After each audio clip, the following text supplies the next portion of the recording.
자, 서울에 아파트 가지고 있는 분들 큰일 났습니다. 앞으로 정부에서 아파트, 부동산에 관한 세금을 최대 4배 이상까지 올릴 계획이라고 합니다. 아파트에도 세금이 늘어나고 부동산에도 세금이 늘어나고 상속세 세금도 늘어나고 자고 일어나면 온통 세금 잔치만 늘어나고 있습니다. 정부가 오는 2030년까지 아파트 등 공동주택의 부동산 공시가격을 시세의 90%까지 올리는 방안을 확정했다라고 합니다. 확정입니다. 2030년이 멀게 느껴질지도 모르겠지만 겨우 10년 뒤입니다. 금방이에요. 토지는 2028년, 단독주택은 2035년까지 90%까지에 도달한다라고 합니다. 이러면 결국 어떤 일이 발생하느냐? 결국 국민들의 세금 부담이 늘어나게 되는 겁니다. 공시가격이 상향되면은 부동산 보유세도 오르고 재산세도 오르고 종합부동산세 등등 국민들이 내야 되는 각종 수많은 세금 부담이 엄청나게 커지게 되는 겁니다. 혹시 지금 이 영상을 보고 있는 여러분들의 나이가 중고등학생이라든지 대학생이라든지 어린 학생분들이 있어도 절대 이거 이해하기 어려울 게 없습니다. 학생 여러분들도 다들 역사 교과서, 역사 만화 같은 데서 이런 거 보셨을 거예요. 여러분, 나라를 망치는 그런 나쁜 왕, 못된 리더들이 벌이는 대표적인 잘못이 뭡니까? 맞습니다. 세금을 늘리는 거예요.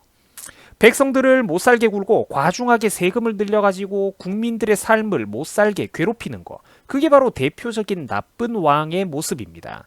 그런데 지금 우리 대한민국이 그 역사 속에서 수없이 반복되었던 실패 코스를 그대로 밟아나가고 있다는 거예요.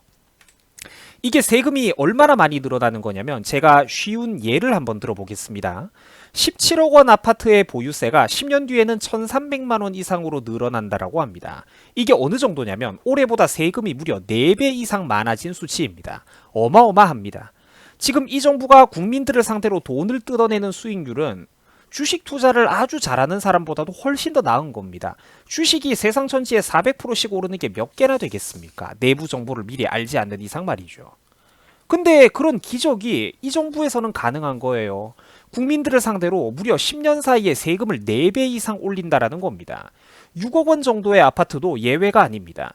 결국 57만 원 세금이 130만 원 이상으로 무려 2.3배 이상 늘어나게 되는 겁니다. 결국 수도권에 거주하는 국민들의 거의 대부분이 직접적으로 이 세금이 늘어나는 정책의 영향을 받게 된다라는 것이죠. 6억 원에서 17억 원 규모의 주택 보유자들이 앞으로 내야 되는 세금이 고작 10년 내에 3배에서 4배 이상까지 엄청나게 가파른 속도로 늘어나게 되는 겁니다. 이 가격대의 주택은 사실상 지금 서울 경기권을 비롯해가지고 수도권 지역 주민들의 상당한 숫자가 해당되는 금액입니다. 뭐 거의 대부분이라고 표현드려도 과언은 아니죠. 여러분, 혹은 여러분, 학생 여러분들의 부모님이 내야 되는 세금이 고작 10년 이내에 4배 이상 세금이 늘어나게 되는 겁니다. 학생 여러분들은 이거를 동의하십니까? 잘못됐잖아요. 그죠? 지금 우리나라에서 세금이 늘어나고 있는 속도는 제트 엔진보다도 더합니다. 로켓 엔진이에요. 제발 국민들이 지금이라도 정신을 차리셔야 된다는 겁니다. 더 이상 지지하시면 안 됩니다. 왜 나와 내 가족들에게, 내 친구들에게, 내 친척과 이웃들에게 손해를 주는 정부를 계속해서 지지한단 말입니까? 잘못됐다라는 거예요. 이미지만 보고 지지를 하는 거잖아. 나한테 손해가 되는데도. 참고로 이게 부자나 먹고 살 만한 중산층들만 세금이 늘어난다고 착각하시면 절대 안 됩니다. 서민들 세금도 결국은 늘어나는 거예요. 세율 인하 혜택이 주어지는 6억 원 이하의 주택 보유자들도 그다지 예외가 아니라서 결국 8년이 지나고 나면은 종합적으로 지불해야 되는 그런 부동산 세금의 총합은 지금보다 2배 이상 커지게 될 것이라는 전망입니다. 이게 정말로 살벌하게 생각을 하셔야 됩니다. 이러다가 진짜 대한민국 망하게 생겼다니까요. 결국 시청자분들께서 서울 수도권 지역 어디에 살고 계시든 부동산 보유세를 비롯해가지고 각종 세금이 눈덩이처럼 앞으로 불어나게 된다라는 겁니다. 결국은 정부가 국민들 상대로 걷어들이는 세금만 늘어나게 되는 형국입니다. 저들은 그 돈을 걷어가가지고 또 의미도 없는 포퓰리즘 정책, 단발성, 일회성, 전시 행정에 마치 밑빠진 독에 물을 붓듯이 모조리 다 낭비를 해버릴 겁니다. 국민들은 분명 피와 땀을 흘려가면서 가난하게 허리가 휘도록 재산을 벌어왔는데 국가가 그거를 다 훔쳐가는 거예요. 국민들은 가난해지고 허리가 휘는데 국가도 함께 가난해지는 그런 기이한 현상이 우리 앞에 벌어지고 있다라는 겁니다. 그게 바로 극도로 무능력한 저런 운동권 이념주의자들의 한계이자 마법이에요.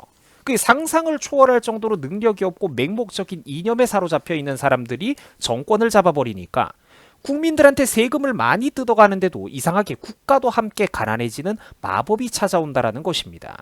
자, 시청자분들 한번 보세요. 예를 들어서 지금 서울의 시세 16억짜리 아파트 한 채를 그런 매입한 1주택자가 있다라고 쳐보겠습니다.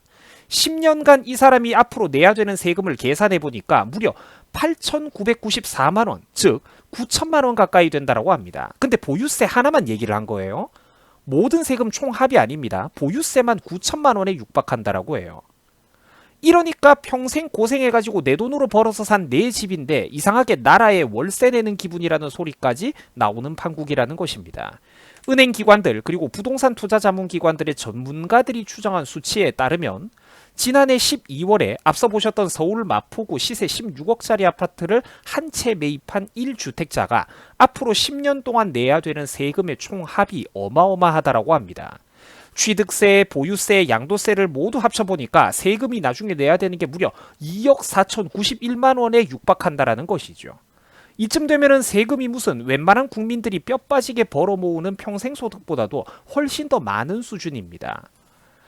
자, 지금 여러분들이 보고 계신 이 부동산 세금 수치가 계산 수치가 절대로 과장된 게 아닙니다. 지난해 12월에 16억짜리 아파트를 구매한 사람이 매년 2%씩 주택 가격이 오른다고 가정을 했을 때 단지 그때 가가지고 내 집을 파는 것뿐인데 도합 2억 4천만 원이 넘어가는 엄청난 액수의 세금을 내야 된다는 것이죠. 이러니까 나라에 월세 내고 산다는 소리가 나오는 것입니다. 분명 내 돈을 주고 산 내 집인데 국가가 칼만 안 들었지 국민들을 상대로 강도질을 하고 있다는 것이죠. 그래서 지금 시청자 여러분들께서도 보유세라는 키워드로 주요 인터넷 포털 사이트에 검색만 해보셔도 보유세라는 키워드로 검색만 해보셔도 부동산 아파트 세금이 3배 이상 뛴다, 4배 이상 뛴다 뉴스 자료들이 쏟아져 나오고 있다는 겁니다. 다들 공신력 있는 메이저 언론기관들이고 금융기관 및 부동산 전문가들이 구체적인 수치를 들고 내놓고 있는 얘기들, 팩트들이기 때문에 결코 이게 과장된 수치가 아니라는 것이죠. 간곡한 심정으로 저 유튜버가 외칩니다. 여러분, 지금 이 정부 더 이상 절대로 지지하시면 안 됩니다. 온몸에 거름을 펴바른 그런 우스꽝스러운 후보자가 나와도 이 사람들만큼은 절대로 안 된다라는 것입니다. 아, 몰라, 복잡해, 나 그냥 지지할래, 이런 태도 더 이상 안 된다라는 것입니다. 이런 식으로 인간의 자연스러운 본성에 동기부여의 원리에 위배되는 이런 공산주의식 정책만 고집하는 이런 것들이 계속해서 우리나라에서 이루어진다면 결국 이 인간들은 나와 여러분들 모두의 삶과 미래를 파멸 속으로 끌고 들어가게 될 것입니다. 여러분, 지금이라도 안 늦은 게 아닙니다. 지금도 이미 충분히 대한민국은 늦었어요. 늦었는데 더 늦기 전에 막자는 겁니다. 옛날 같았으면 손가락 하나로 끝낼 수 있었던 일을 지금 팔다리 하나를 잘라낼 판국이에요. 근데 온몸이 썩어 들어가는 걸 피해보자면, 목숨이라도 부지하자면 지금이라도 팔다리를 잘라내는 심정으로 이 정부를 지지했던 분들이 자기 스스로 잘못됐다는 걸 깨달아야 된다는 거예요. 지금도 대한민국은 충분히 늦었는데 더 늦기 전에 막아야만 합니다. 이제 더 이상 개인의 인생과 명예를 희생해가지고 우리 민족을 구렁텅이 속에서 거저 공짜로 구해주는 이런 영웅은 앞으로 안 나옵니다, 여러분. 국민 스스로 깨어나야 됩니다. 앞으로 영웅은 없어요. 국민 스스로 깨어나야 됩니다. 그래야 영웅적인 후보가 민주주의 절차에 의해서 출마를 해도 국민의식 수준이 되어야 그 영웅을 뽑아줄 수가 있기 때문이죠. 우리 사회가 주입해놓은 이런 막연한 선과 악의 이분법 구도에서 이제는 그만 부디 깨어나오셔야 합니다.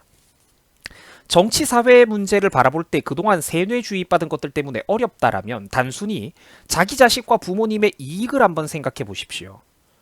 자기 자신과 우리 가족의 이익 말입니다.